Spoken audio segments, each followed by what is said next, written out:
पहला पतरस पहला बाब उसकी 18वीं आयत से 23 आयत तक। क्योंकि तुम जानते हो कि तुम्हारा निकम्मा चाल चलन जो बाप दादा से चला आता था, उससे तुम्हारी खलासी फानी चीजों यानी सोने चांदी के जरिए से नहीं हुई, बल्कि एक बेऐब और बेदाग बर्रे यानी मसीह के बेशकीमत खून से। उसका इल्म तो बिनाए आलम से पेशतर से था, मगर ज़हूर अखीर ज़माना में तुम्हारी खातिर हुआ कि उसके वसीला से खुदा पर ईमान लाए, जिसने उसको मुर्दों में से जलाया और जलाल बख्शा, ताकि तुम्हारा ईमान और उम्मीद खुदा पर हो। चूंकि तुमने हक की ताबेदारी से अपने दिलों को पाक किया है, जिससे भाइयों की बेरिया मोहब्बत पैदा हुई, इसलिए दिलो जान से आपस में बहुत मोहब्बत रखो, क्योंकि तुम फानी तुख्म से नहीं बल्कि गैर फानी से खुदा के कलाम के वसीला से, जो जिंदा और कायम है, नए सिरे से पैदा हुए हो। खुदा के पाक कलाम के पढ़े और सुने जाने पर खुदा की बरकत हो। तशरीफ रखें।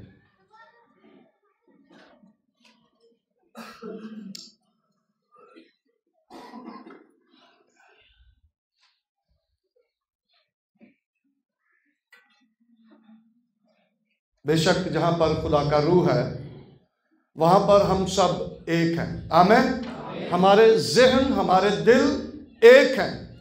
और जब एल्डर साहब पढ़ रहे थे तो मैं क्या, ये तो मैं कलाम सुनाना है, ये आयत एल्डर साहब पढ़ रहे हैं, तो इसका मतलब है कि खुदा का रूह यहाँ पर मौजूद है और उसके रूह की यगानगत में हम सब एक हैं। आमीन। आए उसके लिए जोरदार तालियां जाए जो यहाँ पर मौजूद हैं और उसी के वसीला से हम बरकत पाते हैं।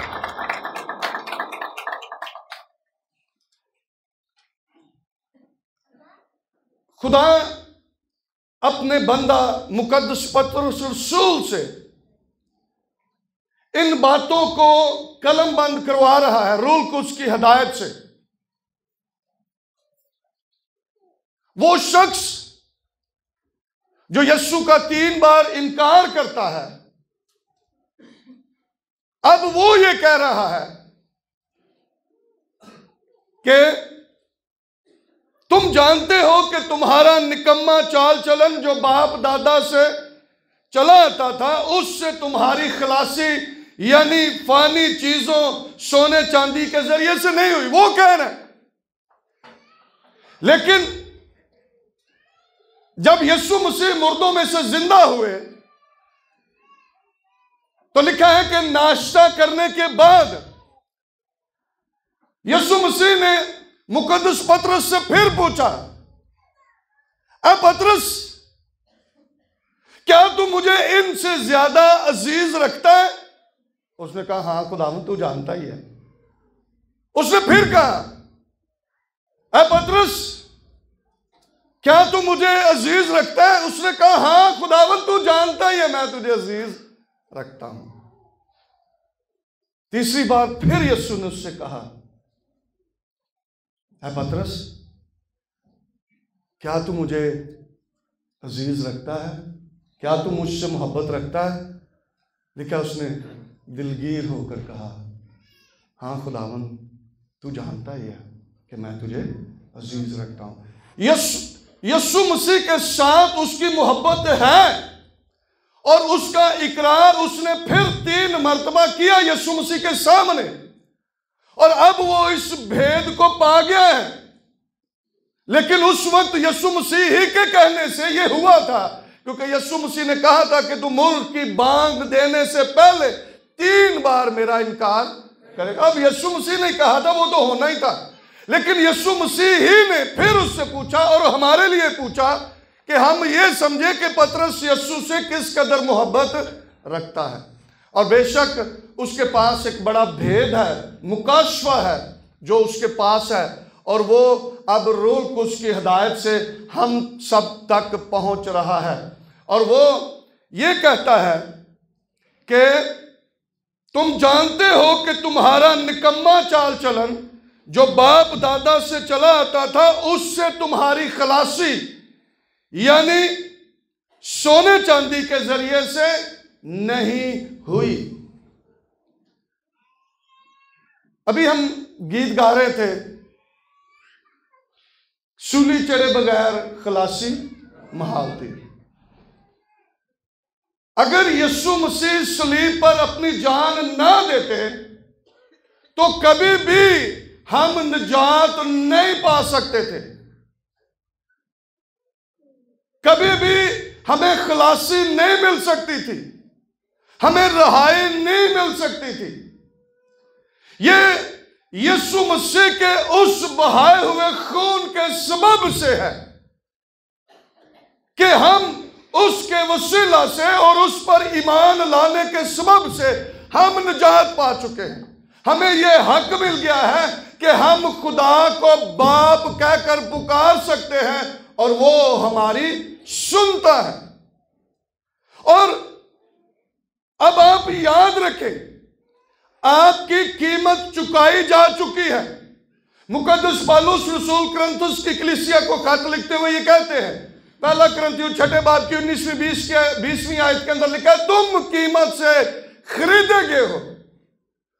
हम कीमत से खरीदे गए हैं, हमारी कीमत जो है अदा कर दी गई है, और अब हम सब खुदा की निगाह में बड़े कीमती हैं। आमीन, प्रीशियस, बड़े हम कीमती हैं खुदा की निगाह में, क्योंकि अब उसके कफारे की बदौलत आप खुदा के बेटे और बेटियां बन गए हैं। और अब खुदा नहीं चाहता कि मेरा कोई बेटा, मेरी कोई बेटी फिर से हलाक हो जाए, फिर से मुझसे दूर चली जाए, नहीं चाहता।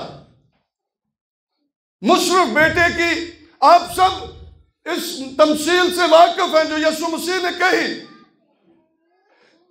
उसके जाने के बाद बाप की हालत का आप अंदाजा लगा सकते हैं कि वो बेटे के इंतजार में किस कदर रहता था, उसका इंतजार करता था कि मेरा बेटा कब वापस आएगा। हालांकि वो उसको तंग करके गया था, उसको नाराज करके गया था, उसको दुख देकर गया था, लेकिन इसके बावजूद बाप उसका इंतजार करता रहता था। बाप की मोहब्बत कम नहीं हुई, बाप की मोहब्बत उसी तरह से है, और वो नहीं चाहता था कि बेटा उससे जुदा हो। बाप से जुदाई का मतलब है मरना, हलाक होना। और बाप ने कहा, जब बेटा मुशर्रफ बेटा वापस आ गया तो बड़ा जश्न मनाया गया। तो दूसरा बेटा जब वापस आया तो उसने कहा, बाप तूने तो कभी मुझे एक बकरी का बच्चा नहीं दिया कि अपने दोस्तों के साथ खुशी मनाओ, लेकिन अब तेरा बेटा यह जब वापस आया है तो तू बड़ा जश्न मना रहा है।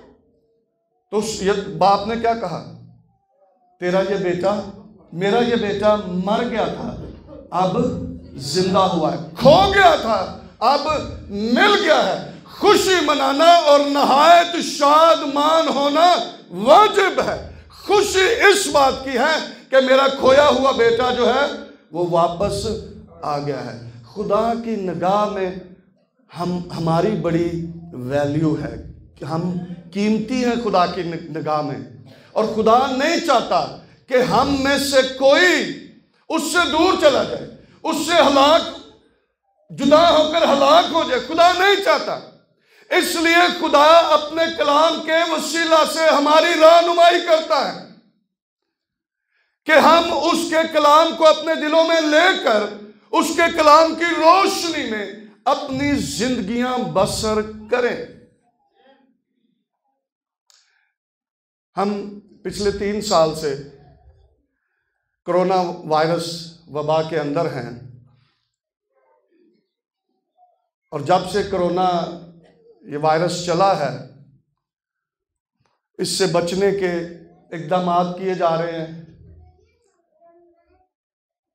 6 फुट का फासला है, हाथ नहीं मिलाना, मास्क पहनना है, गले नहीं मिलना, और इकदाम जो है इससे बचाव के किए जा रहे हैं। और अब वैक्सीन लगाई जा रही है।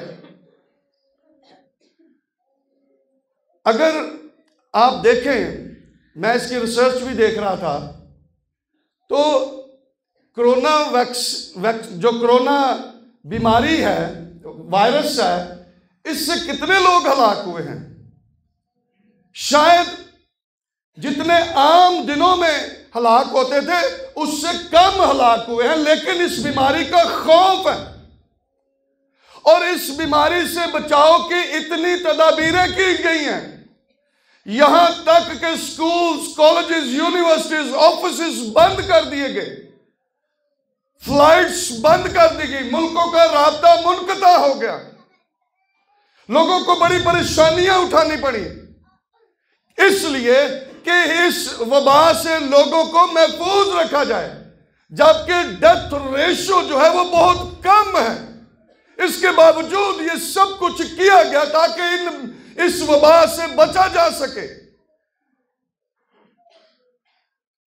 गुनाह की बीमारी जो है, गुनाह जो है इस कोरोना वायरस से कहीं ज्यादा खतरनाक है। कोरोना वायरस से तो बहुत लोग बच गए, बहुत लोगों की जिंदगियां बच गई। कोरोना वायरस उनको हुआ लेकिन वो बच गए। लेकिन अगर किसी को गुनाह का वायरस लग गया तो याद रखें, ये बीमारी जान ले लेगी। गुनाह की मजदूरी मौत है, और फिर इस गुनाह कि कोई भी वैक्सीन जो है हमें बचा नहीं सकेगी। इसलिए खुदा नहीं चाहता कि हम फिर से गुनाह करें और खुदा से दूर हो जाएं, हम फिर से गुनाह करके हलाक हो जाएं। खुदा ये चाहता है कि जब हम उसके बेटे यीशु के खून के सबब से, उसके कफारे के सबब से हम बच गए हैं, हम जिंदा हो गए हैं, तो हम जिंदा रहें। हमने निजात पाली है तो ये निजात कायम रहे। खुदा नहीं चाहता, इसलिए वो अपने मुकद्दसों के वसीला से कलम बंद करवाता रहा ताकि मेरे लोग हमेशा की जिंदगी के वारिस बन जाएं, इनको समझ आ जाए, इनको पता लग जाए।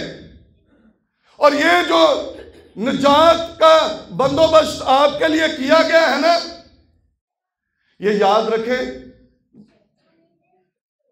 पुराने अहदनामे को जब आप पढ़ें तो लिखा है सरदार काहिन भी वो पूरा साल अपने आप को पाक करता रहता था कि मैंने खुदा की हुजूरी में जाना है, कौम का कफारा देने के लिए खून लेकर मैंने खुदा की हुजूरी में जाना है अपनी कौम के लिए। वो अपनी भी देखभाल करता था, अपने गुनाहों के लिए भी वो खुदा के हुजूर कफारा देता था, और कौम के गुनाहों के कफारे के लिए भी वो खुदा के हुजूर जानवर का खून लेकर जाता था। लेकिन आपका खुदावंद, आपका यीशु मसीह, उसको अपने लिए तो किसी कुर्बानी की जरूरत नहीं है। वो पाक, बेऐब, बेदाग बर्रा है। पिलातुस भी ये कहता मैं इसमें कोई गुनाह नहीं पाता। यशायाह कहता है इसके मुंह में कोई छल नहीं है। यीशु मसीह ने खुद कहा, तुम में से कौन है जो मुझ में गुनाह साबित करे। वो पाक बेऐब अपना खून लेकर खुदा बाप की हजूरी में चला गया। लिखा है बगैर खून बहाए, इब्रानियों नामे बाप की 22वीं आयत के अंदर लिखा है, बगैर खून बहाए मुआफी नहीं है। वो अपना ही खून लेकर खुदा बाप की हजूरी में चला गया और पूरी दुनिया के गुनाहों का कफारा दे दिया, ताकि अब जो कोई उस पर ईमान लाए हलाक ना हो बल्कि हमेशा की जिंदगी पाए। ये जो कफारा यीशु मसीह ने दिया है, ये अब हमेशा के लिए अदा कर दिया गया है। अब बार बार कफारा नहीं दिया जाना। फिर यीशु मसीह ने अपनी जान नहीं देनी। एक ही बार उसने कुर्बान होकर अपनी जान देकर, अपना खून देकर उसने हम सबों का कफारा दे दिया है। और ये जो कफारा है ना, इसको कभी आप महसूस करें, ये ऐसे नहीं है। यीशु मसीह को बड़े दुख उठाने पड़े हैं और उसके लिए उसने बाप से कहा, बाप अगर हो सके तो ये प्याला मुझसे टल जाए। ये मुश्किल काम था जो यीशु मसीह ने मेरे और आपके लिए किया, इस दुनिया के लिए किया। मुश्किल काम था, लेकिन फिर भी उसने किया। उसने मार खाई, मुंह पर थकवाया, दाढ़ी नोची गई, उसको मारा कूटा गया, उसकी पसली में नेजा, सर पर कांटों का ताज रखा गया, हाथों पांव में कील ठोके गए। और ये वो खून है जो वो खुदा बाप की हुजूरी में ले गया। इस निजात के पीछे यीशु मसीह की वो कुर्बानी है, जिसको कभी आप याद करें तो आपकी रूह भी कांप जाएगी। लेकिन जब हम कभी इसको महसूस करें तो फिर हमें अंदाजा होगा कि यीशु मसीह ने किस कदर हमारे लिए अहम काम किया है। लेकिन अब जो ये काम यीशु मसीह ने कर दिया है, ये बार बार नहीं होना, याद रखें। एक ही बार उसने कुर्बान होकर वो खुदा बाप की दाहिनी तरफ बैठ गया जाकर, और वहां पर वो बेशक हमारी शिफायत करता है। अब कोई और गुनाहों की कुर्बानी बाकी नहीं है।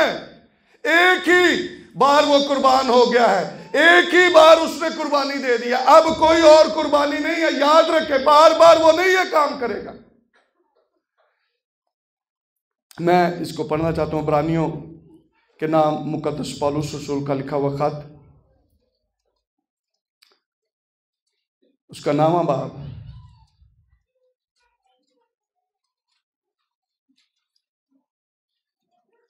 और उसकी 25वीं आयत से पढ़ेंगे। ये नहीं कि वो अपने आप को बार बार कुर्बान करे, ठीक है। अब वो बार बार अपने आप को कुर्बान नहीं करेगा। ये नहीं कि वो अपने आप को बार बार कुर्बान करे, जिस तरह सरदार काहिन पाक मकान में हर साल दूसरे का खून लेकर जाता है, वरना बनाए आलम से लेकर उसको बार बार दुख उठाना जरूर होता, मगर अब जमानों के आखिर में एक बार जाहिर हुआ, ताकि अपने आप को कुर्बान करने से गुनाह को मिटा दे। आमीन।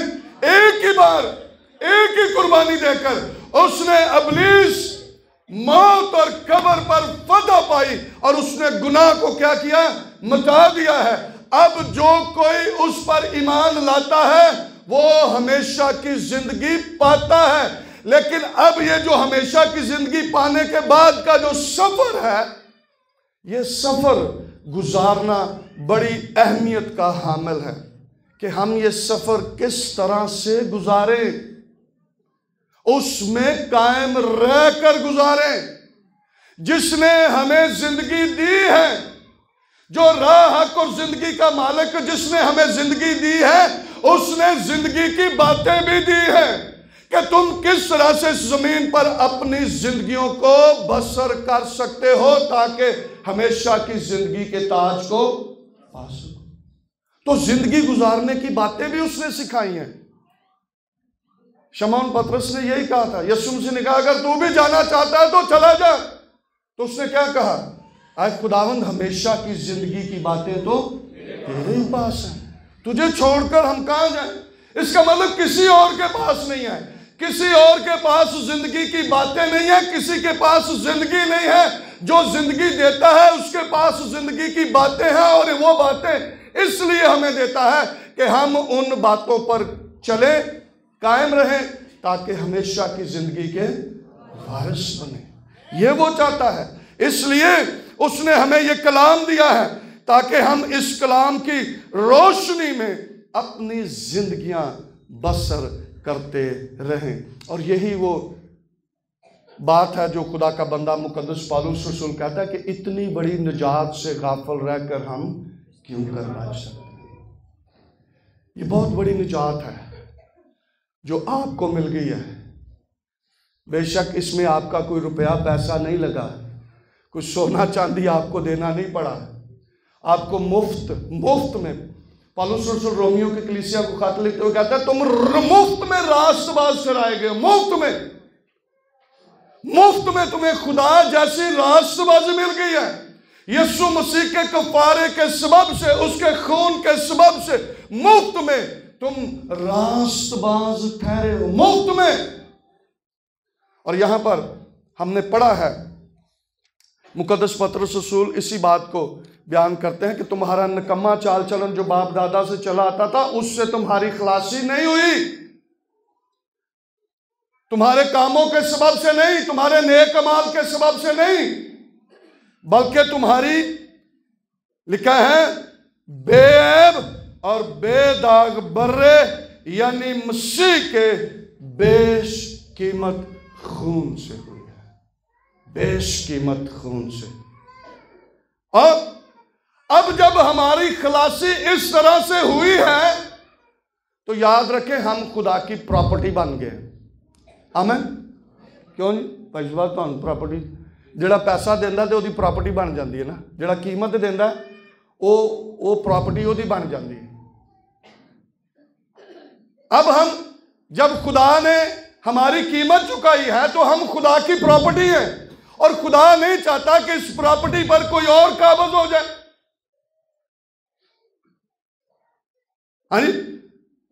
हम हर दफा पढ़ते हैं, सुनते हैं बच्चों की मखसूसियत पर, औलाद खुदावंद की तरफ से मिरास है। ये मिरास खुदा की है, लेकिन ये मिरास उस वक्त तक खुदा की है जब खुदा के कंट्रोल में रहती है। जैसे ही खुदा से निकल जाती है तो फिर किसी और के इख्तियार में चली जाती है, फिर किसी और की मिरास बन जाती है। बेशक खुदा ने हमारी कीमत चुकाई है, अब हम खुदा की मलकियत हैं। और मुकद्दस पतरस रसूल अपने इसी खत के अंदर दूसरे बाब की 9वीं आयत के अंदर लिखते हैं, लेकिन तुम एक बरगज़ीदा नस्ल और शाही कायनों का फिरका, मुकद्दस कौम और खुदा की खास क्या हो, मलकियत हो। और ये मलकियत ऐसे नहीं बन गई, यीशु मसीह के कीमत खून की कीमत चुकाने के सबब से हम खुदा की मलकियत बन गए, हम उसकी प्रॉपर्टी बन गए हैं। और खुदा नहीं चाहता कि ये प्रॉपर्टी उससे जाती रहे, ये मलकियत उसकी खत्म हो जाए, खुदा नहीं चाहता। इसलिए वो बार बार कलाम करता है, इनको समझ आ जाए, इनको निजात की अहमियत का अंदाज़ा हो जाए, इनको कफ़ारे की समझ आ जाए कि किस तरह से इनको निजात मिली है, किस तरह से ये रास्तबाज ठहरे हैं और ये बदी करके इब्लीस के चुंगल में ना चले जाए। मैंने पहले भी एक दफ़ा बताया था कि हम जिसकी ताबेदारी करते हैं उसके इख्तियार में चले जाते हैं। जब हम खुदा की ताबेदारी करेंगे हम खुदा के इख्तियार में रहेंगे, अगर हम इब्लीस की ताबेदारी करेंगे तो इब्लीस के इख्तियार में चले जाएंगे। और खुदा नहीं चाहता कि हम उसके इख्तियार में से निकलकर किसी और के इख्तियार में चले जाएं। खुदा ये चाहता है कि जब ये निजात पा चुके हैं तो ये हमेशा की ज़िंदगी के वारिस भी बन जाए। यीशु मसीह ने खुद कहा तुम्हारा दिल ना घबराए। हाँ, यीशु मसीह ने कहा तुम्हारा दिल ना घबराए। तुम खुदा पर ईमान रखते हो, मुझ पर भी रखो। मेरे बाप के घर में बहुत सारे मकान हैं, अगर ना होते तो मैं तुमसे क्या करता। मैं जाता हूँ और तुम्हारे लिए जगह तैयार करता हूँ, फिर आऊँगा और तुम्हें अपने साथ लेकर जाऊँगा, जहाँ मैं हूँ तुम भी मेरे साथ। बड़ी जिंदा उम्मीद उसने बख्शी और उसने हमें तसल्ली दी है। इधर उधर नहीं जाना, इधर उधर नहीं देखना, दुनिया की ख्वाहिशों, जिस्म की ख्वाहिशों के अंदर ना बढ़ जाना। मैं आऊँगा और तुम्हें अपने साथ लेकर जाऊँगा। यीशु मसीह ने यूहन्ना 17 बाब के अंदर यीशु मसीह ने दुआ की और यीशु ने बाप से दरख्वास्त की, ऐ बाप, जिस तरह मैं और तू एक हैं, इसी तरह ये सब हमारे साथ एक हो जाए। और मैं नहीं चाहता कि इनमें से कोई भी हलाक हो, मैं नहीं चाहता कि इनमें से कोई भी खो जाए। मैं ये चाहता हूं कि ये सब निजात पा जाए। वो ये चाहता है। इसलिए हमें भी ये बात समझनी है और इस बात को अपने दिल में बिठा लेना है।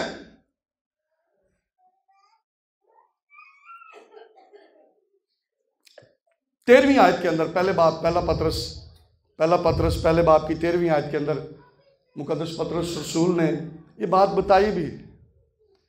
उसने कहा, इस वास्ते अपनी अकल की कमर बांधकर और होशियार होकर, होशियार, तस्लीकियों की कलीसिया को पौलुस रसूल कहते हैं कि क्या करो, होशियार। किधे वंगर? सापो वंगर होशियार। होशियार, कोई तुम्हारा ताज तुमसे छीन ना ले, होशियार रहना। और मैंने बताया था कि ये जो होशियारी, सांप की होशियारी है, सांप के कान नहीं होते, लेकिन जो सरसराहट है, जरा सी सरसराहट जो है, वो उसको बिल्कुल होशियार कर देती है। इसलिए उसकी मानद होशियार हमें बनना है कि हम जरा से भी कोई बात हो तो हमें अंदाजा हो कि ये गुनाह है, ऐ बदी है, ऐसा नहीं करनी, ऐसा होते तो दूर रहना है, बदी से भागना है। और यहां पर लिखा है, इस वास्ते अपनी अकल की कमर बांधकर और होशियार होकर उस फजल की कामल उम्मीद रखो जो यीशु मसीह के ज़हूर के वक्त तुम पर होने वाला है, और फर्मा बरदार फर्जंद होकर अपनी जहालत के जमाने की पुरानी ख्वाहिशों के ताबे ना बनो। फिर वो जहालत वाले काम नहीं करने, जोड़े काम पहला करते सन, फिर वो काम नहीं करने, बल्कि फर्मा बरदार फर्जंद, फर्मा बरदार फर्जंद। जब हम उसके बेटे हैं, फर्जंद है ना, बेटे और बेटियां हैं, तो फिर कैसे हमने बनना है? फर्मा बरदार, ताबेदार, उसके इख्तियार में, उसके कंट्रोल में रहना है। और बल्कि जिस तरह तुम्हारा बुलाने वाला पाक है, उसी तरह तुम भी अपने सारे चाल चलन में पाक बनो। सारे चाल चलन में, सारे चाल चलन जड़ा ना साडा वो ही दसदा कि असी की है ना। तो इसलिए मुकद्दस पतरस रसूल कह रहे हैं कि क्या करो, अपने सारे चाल चलन में पाक बनो। मैं इधर जावां ते पाक, इधर जावां ते पाक, इधर जावां ते पाक, इधर जावां ते पाक ही रहो। खुशी हो तब भी पाक, गमी हो तब भी पाक। हम पाक बने, कोई ऐसा काम ना करे जिसके सबब से हम नापाक बन जाएं। और लिखा है, खुदा की आंख पाक है और वो बदी को देख नहीं सकता। इसलिए पाक बनना है। जैसे पाक, जैसी पाकीज़गी उसने हमें बख्शी है, उसी तरह हमने पाक रहना है। और मुकद्दस पतरस रसूल से ही कह रहे हैं कि तुम्हारा खुदा पाक है, तुम्हारा बुलाने वाला पाक है, इसलिए तुम भी अपने सारे चाल चलन में पाक बनो, पाक बनो। क्योंकि लिखा है कि पाक हो इसलिए कि मैं पाक हूं। जब वो पाक है तो वो चाहता है कि ये भी पाक रहे। वो पाक लोगों का खुदा है ना, नापाकों का तो नहीं। तो अगर कोई नापाक हो जाएगा तो फिर वो उसका खुदा नहीं है। वो पाक खुदा है और वो चाहता है कि हम पाक रहें, पाक बनकर अपनी जिंदगियां बसर करते रहें, पाकीज़गी में अपनी जिंदगियां गुजारते रहें। मैं फिर ये बताना चाहता हूँ, ये निजात जो हमें मिली है ना, ये खुदा की हम पर बड़ी मेहरबानी है। हम इस लायक ना थे, लेकिन उसने अपने फजल से, अपने रहम से हमें अपने बेटे यीशु मसीह के वसीला से निजात बख्शी है। अब और बार बार हम किसी चक्कर में ना पड़े। जब खुदा ने हम पर ये रहम किया है, फजल किया है, तो हम इस बात को समझें और फिर पाकीज़गी की हालत में हम जिंदगियां बसर करते रहें। इब्रानियों 10वें बाब की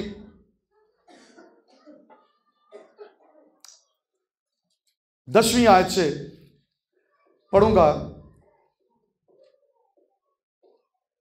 उसी मर्जी के सबब से हम यीशु मसीह के जिस्म के एक ही बार कुर्बान होने के वसीला से पाक किए गए हैं, और हर एक काहिन तो खड़ा होकर हर रोज इबादत करता है और एक ही तरह की कुर्बानियां बार बार गुजरानता है, जो हरगिज गुनाहों को दूर नहीं कर सकती। लेकिन ये शख्स हमेशा के लिए गुनाहों के वास्ते एक ही कुर्बानी गुजरान कर खुदा की दानी तरफ जा बैठा है। उसी वक्त से मुंतजर है कि उसके दुश्मन उसके पांव तले की चौकी बने।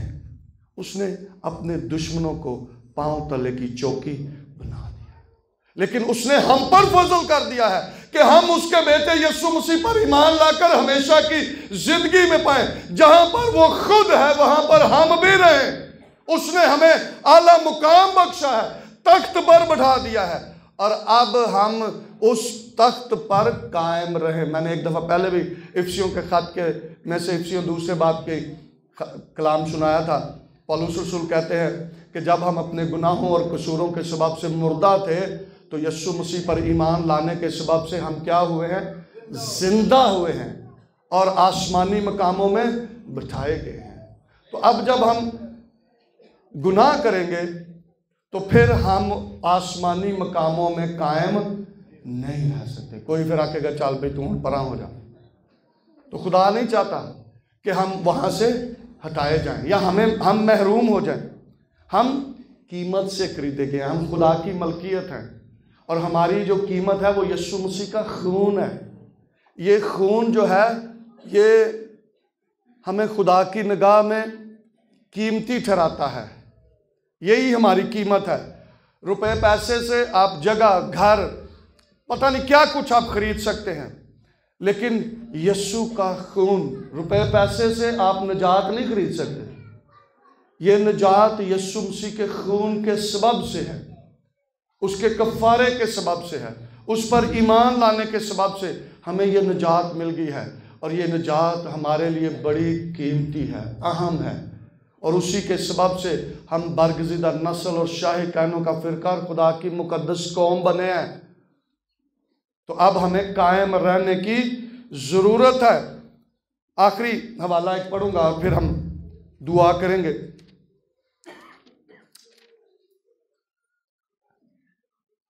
मुकद्दस यूहन्ना रसूल का पहला आम खत, उसका 2 बाब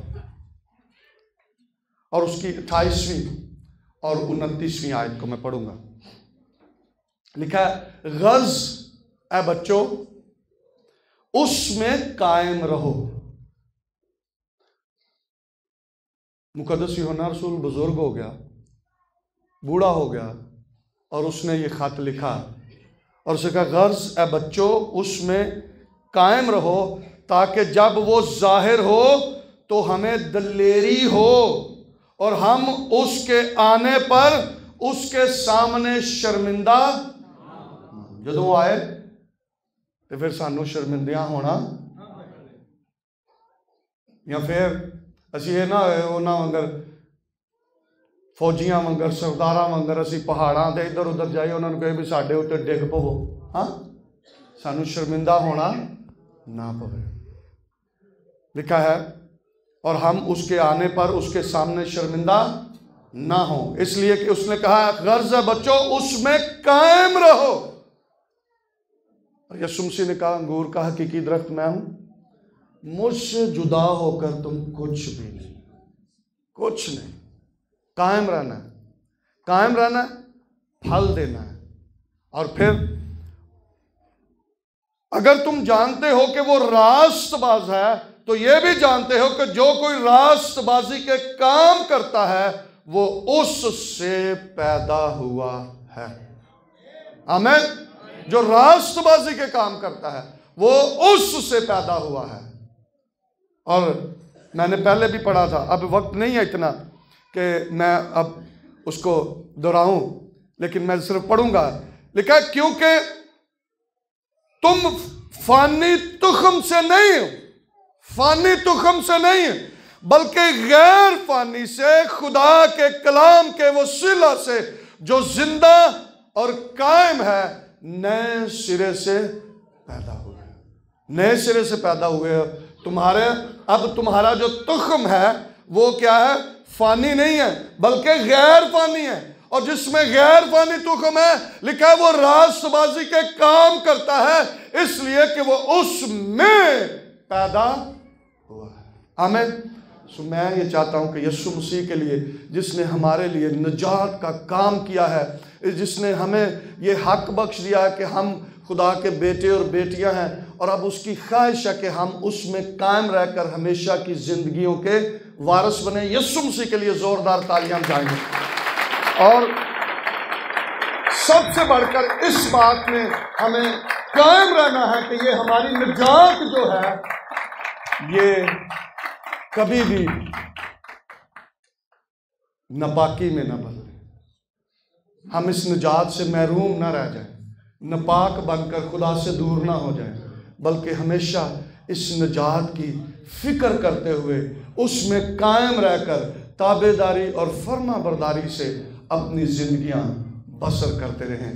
ये शायर बानी भी जो हम यीशु मसीह के बदन और खून में शामिल होने का इसी बात की अलामत है कि हम अपने आप को पाक करें। यीशु मसीह ने खुद कहा कि जब तुम इसमें शामिल होते हो तो मेरी मौत का इजहार करते हो। तो इसका मतलब है कि यीशु मसीह ने जो कुर्बानी हमारे लिए दी है, हम इसमें शामिल होकर उसकी उस कुर्बानी को याद करते हैं। सो आए अपने सरों को झुकाएं, अपनी आंखों को बंद करें और हम दुआ करें, दुआ करें, दुआ करें और खुदा से तौफीक मांगे। खुदा हमें कायम रहने के लिए कुव्वत दे, जोर दे, ताकत दे, हिकमत दे, दिलाई दे कि हम उसमें कायम रहें, कायम रहें, कायम रहें। यीशु मसीह के आने पर हम शर्मिंदा ना हो। बेशक उसने आना है और उसके आने पर हम शर्मिंदा ना हो, बल्कि वो हमें हमेशा की जिंदगी में दाखिल करे।